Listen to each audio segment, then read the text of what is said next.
Assalamualaikum warahmatullahi wabarakatuh. Perkenalkan, nama saya Hamsia, Prodi Pendidikan Agama Islam kelas PAI 31. Dosen pengampu Dr. Usman SAG MAG dengan mata kuliah Strategi Pembelajaran. Adapun judul yang saya angkat yaitu Strategi PAI-Kemi atau pembelajaran aktif, inovatif, kreatif, efektif, menyenangkan, dan islami. Langsung saja, saya akan membahas tentang pengertian PAI-Kemi. Secara bahasa dan istilah dapat dijelaskan secara singkat. Ia merupakan singkatan dari pembelajaran aktif, inovatif, kreatif, efektif, menyenangkan, dan islami. Adapun pengertian dari pembelajaran aktif atau dalam bahasa Inggris active learning, yang secara harfiah dapat diartikan sebagai konsep pembelajaran yang melibatkan siswa secara aktif, baik fisik, psikis, maupun emosinya dalam proses pembelajaran. Selanjutnya, pembelajaran inovatif adalah pembelajaran yang lebih bersifat student centered. Pembahasan selanjutnya mengenai pengertian dari K atau kreatif.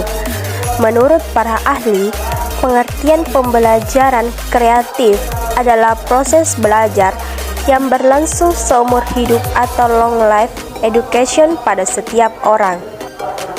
Huruf E atau efektif adalah perubahan yang membawa pengaruh, makna, dan manfaat tertentu. Huruf selanjutnya adalah M atau menyenangkan.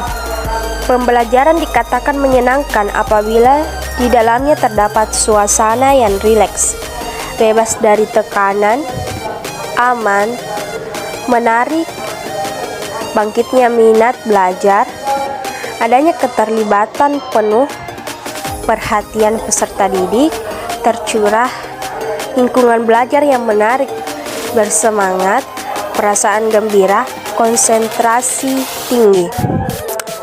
Dan huruf terakhir adalah I atau islami. Pembelajaran islami merupakan model pembelajaran yang menekankan pada pelaksanaan dan penghayatan nilai-nilai Islam. Jadi itulah tadi pengertian dari PAI-Kemi yang saya jabarkan. Materi selanjutnya yaitu unsur-unsur PAI-Kemi. Pertama, memahami sifat yang dimiliki anak. Dan yang kedua, mengenal peserta didik secara perorangan. 3. Memanfaatkan perilaku peserta didik dalam pengorganisasian belajar. Yang keempat, mengembangkan kemampuan berpikir kritis, kreatif, dan kemampuan memecahkan masalah. Yang kelima, mengembangkan ruang kelas sebagai lingkungan belajar yang menarik. Yang keenam, memanfaatkan lingkungan sebagai sumber belajar. Yang ketujuh, memberikan umpan balik yang baik untuk meningkatkan kegiatan belajar. Dan yang terakhir, membedakan antara aktif fisik dan aktif mental. Pembelajaran selanjutnya yaitu indikator PAI-Kemi.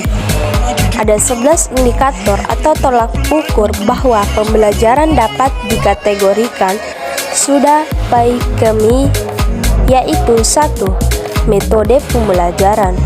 2. Pengelolaan kelas. 3. Keterampilan bertanya. 4. Pelayanan individual. 5. Sumber belajar dan alat bantu pembelajaran. Yang keenam, umpan balik dan evaluasi. 7. Komunikasi dan interaksi. 8. Keterlibatan peserta didik.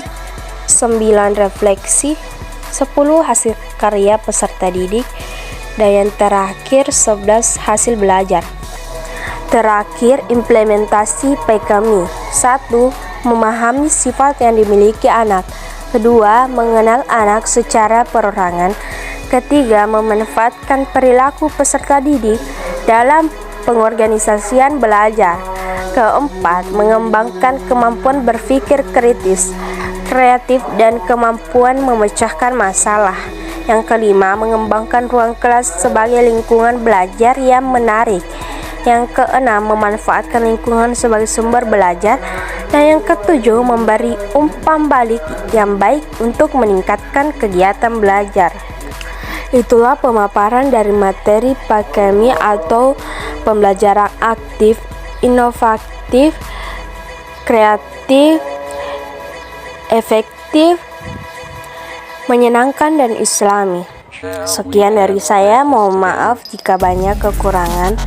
Wassalamualaikum warahmatullahi wabarakatuh.